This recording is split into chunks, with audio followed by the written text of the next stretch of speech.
နေတော့ရွာရဲကလေးတွေအရင်ချက်တက်ပါတယ်သူအားတဲ့အချိန်ဆိုနှလုံးဒီဘလို့ထိုးတာလို့ဘောလုံးပွဲဘလို့လောင်းတာလို့တင်ပေးတာပေါ့နော်အဲ့ဒါကိုဆရာမလေးကမြင်ပြီးတော့ပို့ပြီးတော့ကြွေတာပေါ့ဗျာတာယာလှပပြီးတော့ပွင့်လင်းတဲ့မနက်ခင်းတစ်ခုမှာချက်ချင်းမိုးချုပ်ပြီးတော့မုံတိုင်းနေစတိုက်အောင်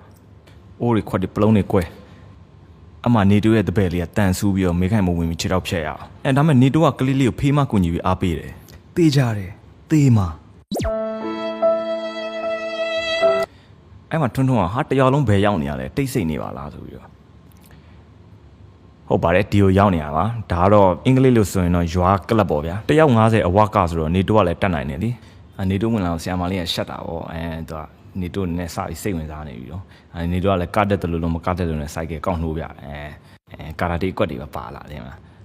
အမှတယောက်နဲ့ကြောင်းနဲ့စရှိုးတာပေါ့နေတိုးကဆရာမလေးကိုကြည်ပြီးတော့ဆရာမလေးကလည်းနေတိုးအထာတွေပြန်ပေးရောနေတိုးရအခြေအနေကောင်းပြီတဲ့ငါအကွက်ရွှေ့ရတော့မယ်အမှအချက်လှမ်းပြလိုက်တယ်ဟေးတဲ့အိမ်ပြန်ပြီးတော့စိုက်ကသွားနှိုးကြမယ်လေတဲ့စိုက်ကဆက်သွားနှိုးမယ်လေဆရာမလေးကလည်းဒိုးမယ်ဆိုပြီးလက်နဲ့အချက်ပြန်ပြတယ်နေတော့ကပ်ပြီးတော့ဘေးကအတော်ကြီးကြွားတာကျွန်တော်တို့ကစိုက်ကသွားနှိုးတော့မှာလေတွေ့ဟိုမှာပါသွားပြီဒီကောင်ကချင်ဖန်းလို့ကောင်းတော့မြောက်ပွဲမမြင်ဘူးတဲ့ foreigner ကအထူးဆန်းလုပ်ပြီးဓာတ်ပုံရိုက်ပြီး Facebook တင်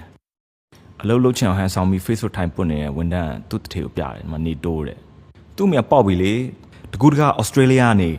ဝါခမောက်ကို3တန်းပြန်ဖြေဖို့ပို့ထားတာကိုဟိုမှာကဲနေတဲ့ကလပ်မှာသူ့မြတ်နေတိုးနောက်လိုက်ပါပြီးဟိုမှာလေမြန်ကြီးကစားပြန်လေမြန်သူ့ကသူပြန်လာပါသူ့မြတ်ကနိုင်ငံခြားကနေလှည့်စည်းလာတာပါဝါခမောက်ရောက်တော့သူ့မြတ်နေတိုးလှမ်းတွေ့လိုက်တယ်သူစော်လင်းနဲ့ရှောက်ပြီးဒိုးနေတာသူ့မြတ်ကမှလှမ်းခေါ်နေတိုးမလုံးဝ surprise မာတာကဖြစ်သွားပါတယ်ကျွန်တော်မေးလို့ပါပဲလူရှိပါဆိုနားလီနာကတ်တိုးရင်းနေအိမ်ရောက်အသေးပြီတဲ့နေတိုးကနိုင်ငံခြားပြန်ရမယ်ဆိုတော့ဆရာမလေးကအသေးစာကွဲရပါတော့အဲ့ဒါကိုထွန်းထွန်းကဘေးကနေနှစ်သိမ့်ပေးတာပေါ့နော်ရင်ကြီးပြောရင်တော့တငယ်ချင်းချစ်ပေါ့ဗျာမရင်မကြီးပြောရင်တော့နွားပေါ့ငါပခုံးကောင်းပါတယ်ဟာငါကနွား